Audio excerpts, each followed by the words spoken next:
and you are listening to Daddy Warpig's Kick-Ass Geek Cast. I am back! That's right, this is 30 minutes of news and views, so don't be confused. This time around, the revolution will not be televised. Get it on the internet right here with the Alpha Geek himself, Daddy Warpig. We have got 4 stories to cover today and only half an hour to cover them in. So we are going to be moving really, really fast. Hold on to your seats and try to keep up. I want to start off today by telling you the single best thing that happened to me today. I was on Twitter, like I am, reading all the stuff I do when it tells me, hey, you have got a new follower. Didn't recognize the name, didn't recognize the person. So I clicked over to see who it was. My new follower was an old friend from the RPG site who has started a brand new RPG company, a pencil and paper RPG company. The very first thing he did when I got on, sent him a tweet. I said, hey, good to see you. You might not want to follow me right now. I'm neck deep in Gamergate, and it is ugly. Just FYI. So, after a few minutes later, he sends me a tweet back. Daddy Warpig, showing our support. Saw the attacks versus Gamergate. Not cool. Bullying is wrong. 2 wrongs don't make a right. Threats of any kind against anybody are wrong. So is bullying in response to threats. Where is the sane debate of ideas? What we have here, Gamergate, those of you who support our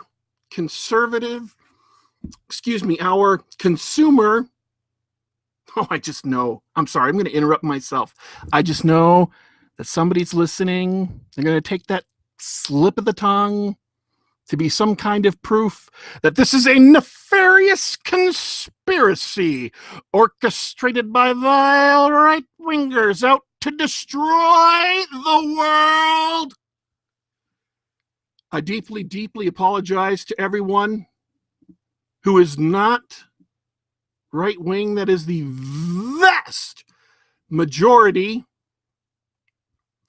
of Gamergate supporters, or supporters of the consumer revolution currently housed in the Gamergate hashtag. I want to apologize to you for that slip of the tongue. They will hammer us with things like that. Back to what I was saying. This person has absolutely no vested interests in the outcome of this controversy. They are not a developer in the video game industry. They are not a member of the game journalists. They are a person who plays role-playing games, plays pen and paper role-playing games, pencil and paper role-playing games. Their company on Twitter, they tweeted this from their official company account. And they didn't have to. This was a brave and bold move to step out and support a consumer movement. I want to read you a couple more of the tweets they sent me. I said to them, by the way, awesome to see you. Love your adventures. Love your dungeon maps.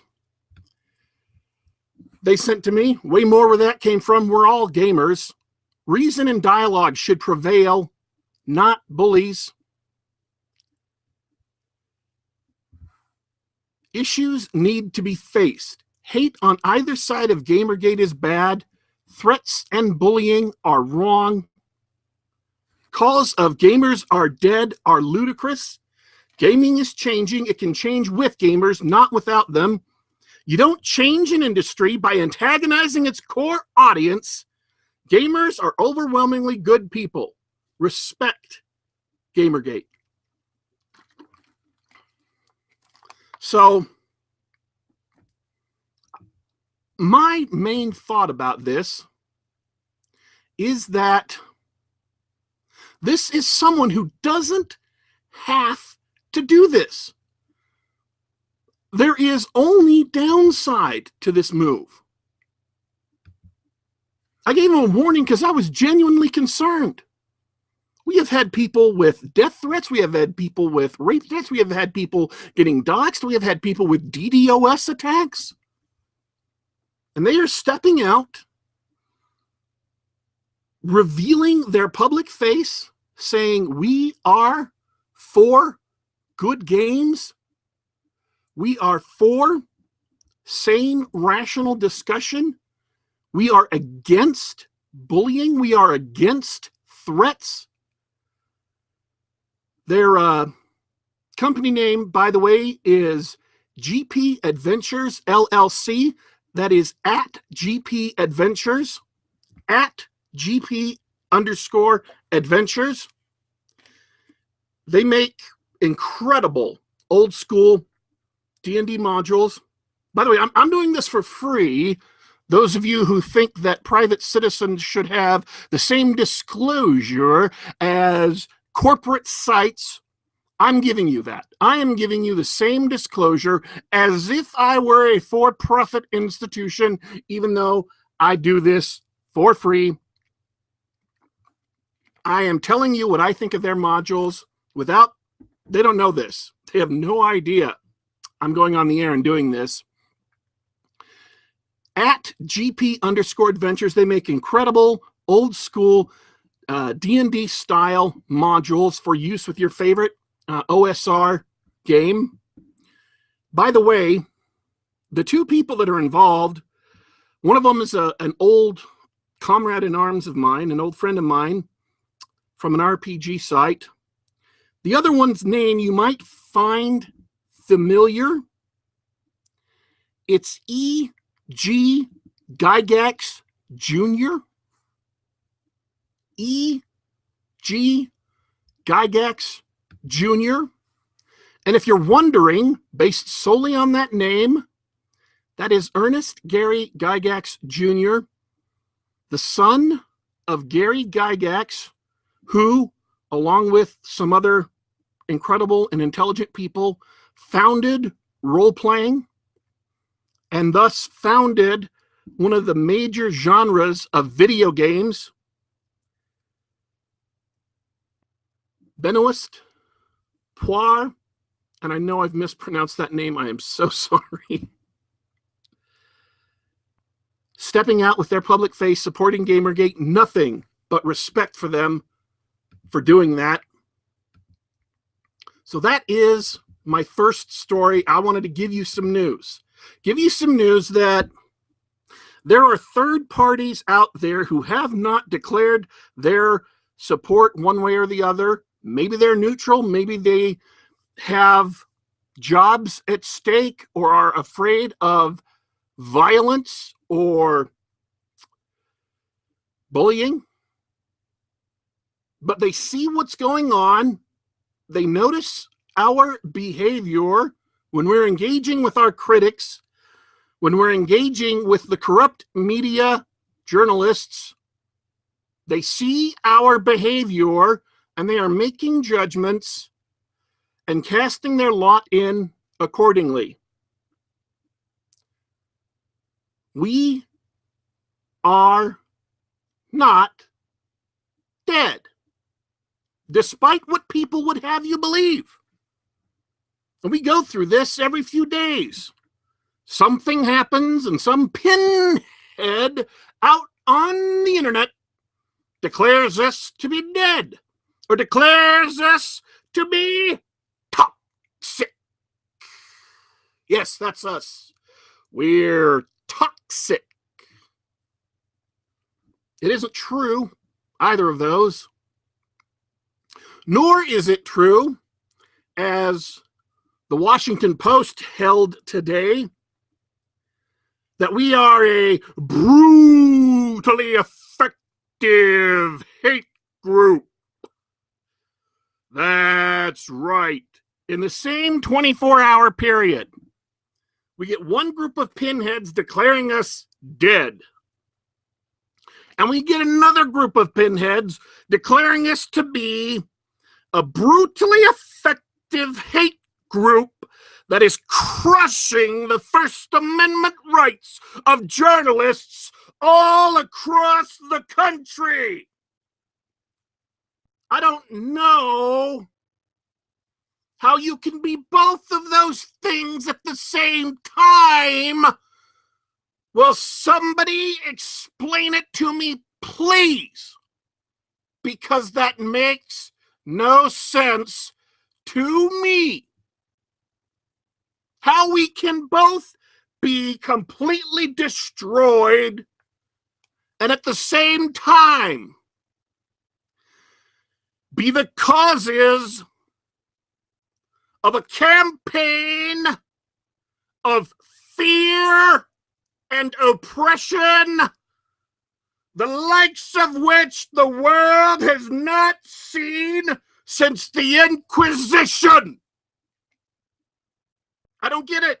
Somebody explain it to me how that can possibly be true. Now, not only are both of those false, and a simple read of the hashtag would show you that they're false,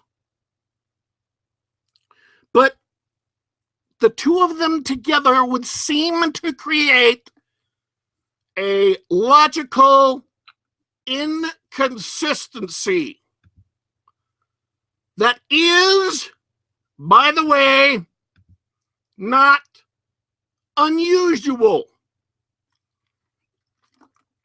because the statements and the beliefs of those who would protect corrupt gaming media journalists, their statements and beliefs are utterly inconsistent. The same person in two consecutive sentences will say something so mind-bogglingly silly and opposite what they just said, it leaves me staring at my screen. Such as the person who said, oh yeah, Games Journo Prose is a conspiracy theory, just like the journalist which I belonged to. For those of you that don't know what the Journo list was, let me translate that.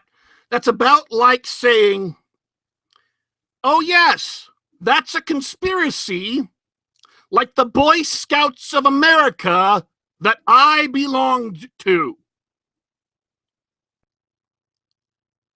A organization or group of people that has been established to exist via substantive evidence and admissions from those belonging to the group is ipso facto not a theory.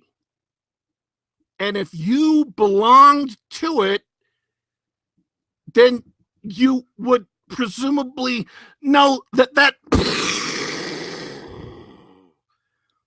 I'm sorry, my brain's just exploded out my ears trying to process that level of idiocy. But again, this is not unique. This is not the only time that this has happened. This letter came across my feed earlier today, and it was awesome. And I tried to track down the author of this piece before I went on the air, but I couldn't. Someone says it might be Jenny O'Henry. I don't know. I want to give them credit because this is so awesomely awesome. I'm just going to read it to you before I comment. I want to give them credit for this, though, but right now I can't, so I'm going to treat it like an anonymous letter. So, we're reading now. So, you discovered Gamergate. You took some time to look around and you see two prevailing narratives. The first narrative is telling you that tens of thousands of gamers are engaged in a campaign to terrorize a small handful of women and other underrepresented groups of people in the game industry for daring to ask to have a voice in the industry and its community. These voices that are engaging in this hostile attack are composed of men, women, and underrepresented groups who have been fooled into supporting this hate campaign because they're simply misguided and possibly ignorant or uneducated. The second narrative is telling you that the games media websites are getting too cozy and have engaged in some rather questionable, if not outright unethical, and possibly criminal, depending on what information you get, behaviors, and that women and other underrepresented groups do have a place in this industry and community, but are being painted by a group of media people that have gained too much influence. Now, ask yourself this one question. In the absence of any other evidence, which seems more likely? Let's look at what each position requires to be true. For the first narrative to be true, you have to assume that tens of thousands of gamers condone and support these atrocious and terroristic behaviors, and are all simply hating on a small collection of people. It also requires that the diverse voices of women and underrepresented people are deluded or too ignorant to think for themselves. For the second narrative to be true, that a handful of games media figures have been caught getting too cozy and caught engaging in questionable behavior and are using their influence in the media to misrepresent many, many people and distract others so as to avoid taking responsibility for their own mistakes. Which do you feel is the more logical? The one that assumes tens of thousands of gamers, men, women, and underrepresented individuals are all simply hostile, stubborn, ignorant, deluded, and maybe even mentally ill?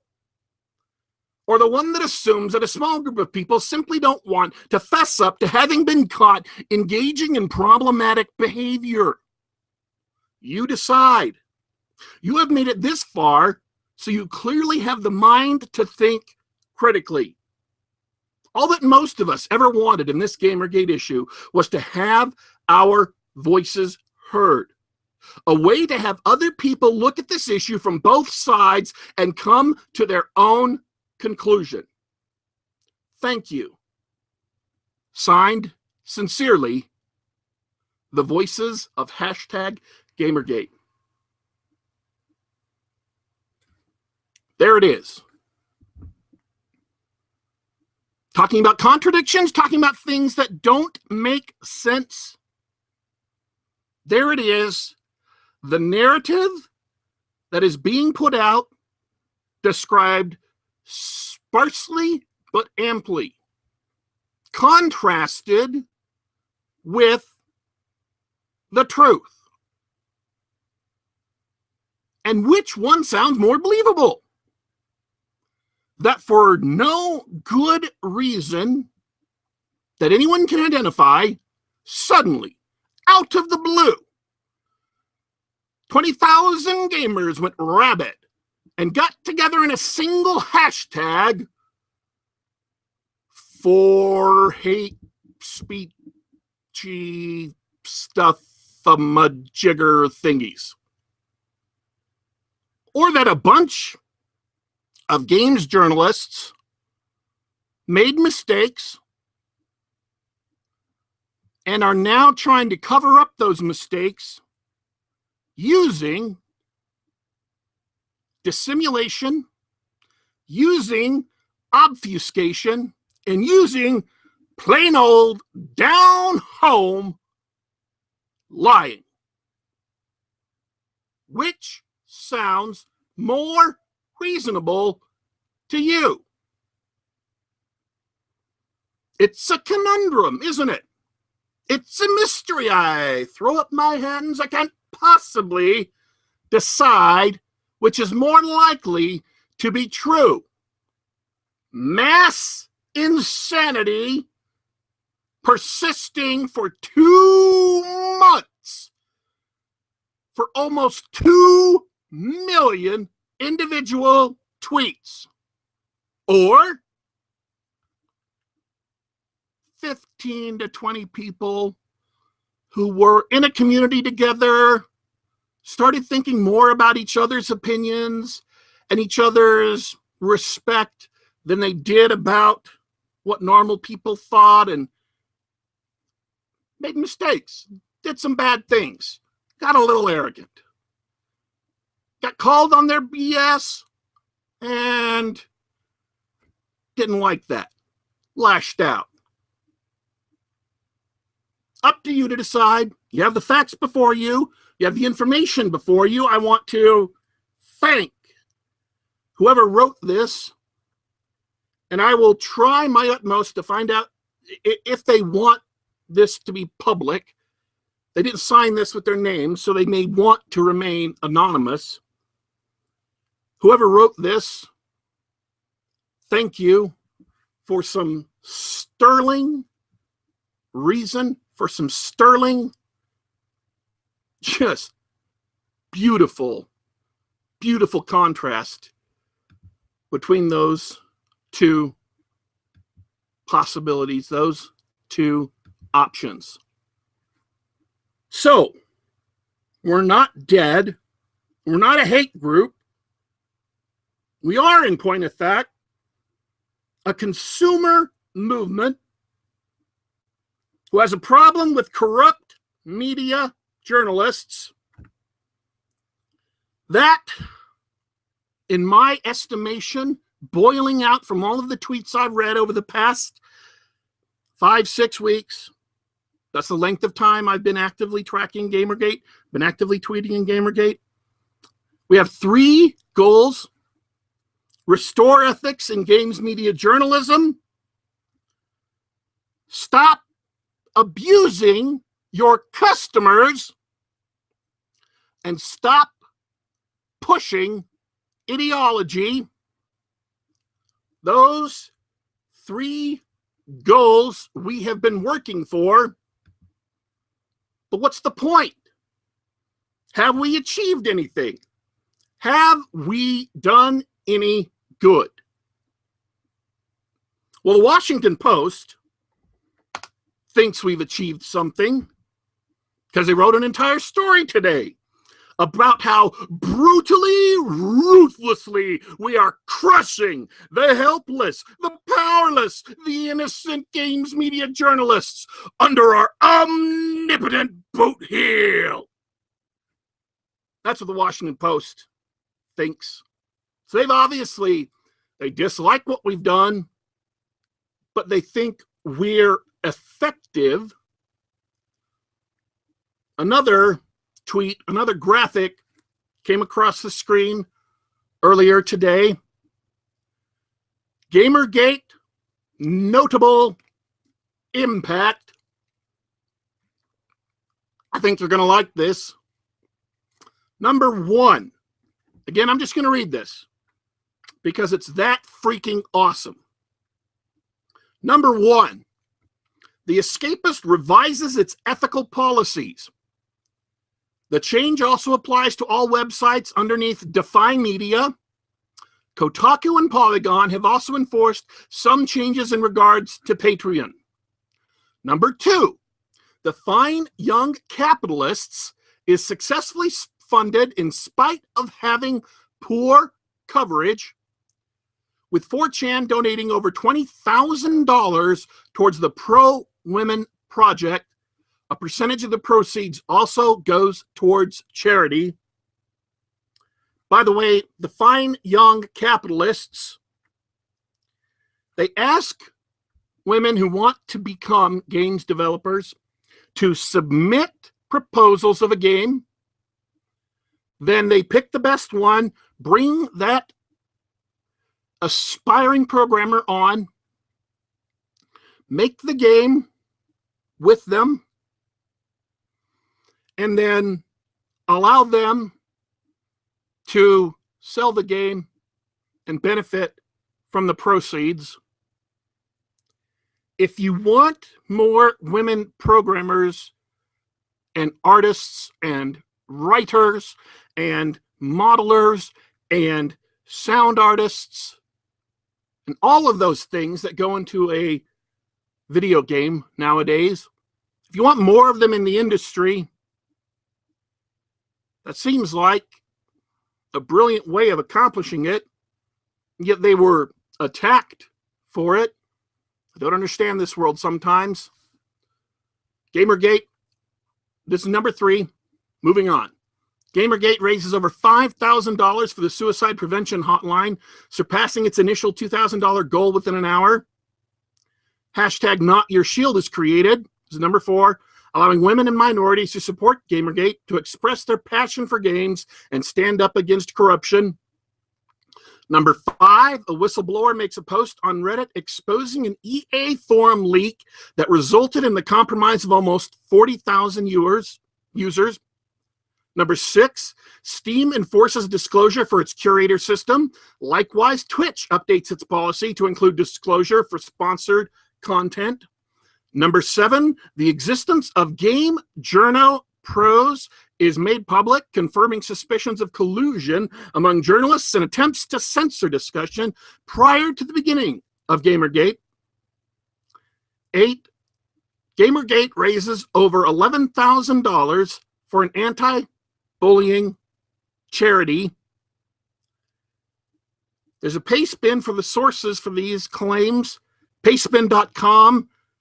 Wow, I'm just going to put that in the notes because I can't read that on the air and have you understand. Sorry. I want to add another one, though. Just today, the editor-in-chief of Destructoid resigned because of conflicts with colleagues and the feeling like their point of view wasn't being taken into account. By the way, that's my rephrasing. If I have been inaccurate in that, I apologize. The following statement is also my conclusion based on the available evidence. This is not supported by the statements that editor-in-chief made. So if there are any errors in it, they are mine alone.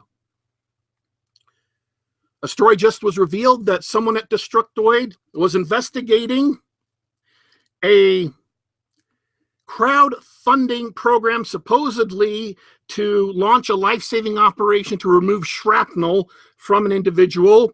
It turns out that that individual was actually undergoing an elective procedure, a cosmetic procedure, not something that would save their lives. And because of this, though the story was published at Destructoid with the approval of those there, people got upset, harassed Destructoid. Destructoid went to the Game Journal Pros and asked, "What should I do?" They said, "Fire the son of a bitch." So they fired him. And then the people on Game Journal Pros blackballed him from games media journalism. If you want to know what it is that we at Gamergate are opposing, what it is we dislike, what it is we raise our eyebrows at, it's crap like this. We're hiring and firing decisions at many most major games, journalist publications are passed by a committee of the corrupt, are passed by a committee of people who laugh at accepting bribes, monetary and sexual, who laugh at blackballing individuals solely because they dislike side effects of their stories, colluding to defame their customers. We dislike that. We're their customers. We have a right to dislike being defamed. Most people dislike being defamed. If you want to ask why we fight, it's because of crap like this. We want our hobby back. We want some honesty, some transparency, and some ethics returned to games journalism. And along the way, by the way, if you could stop shitting on us, we'd appreciate that too. I am your host, Daddy Warpig, the big bad blogger. I blog at daddywarpig.wordpress.com. That is daddywarpig.wordpress.com. You can email me, daddy.warpig@yahoo.com. daddy.warpig@yahoo.com. Read me on Twitter at daddy_warpig, at daddy_warpig. Now followed by both Adam Baldwin and Feminist Frequency, just so you know. This has been Daddy Warpig's Kick-Ass Geek Cast, signing off. I will be back.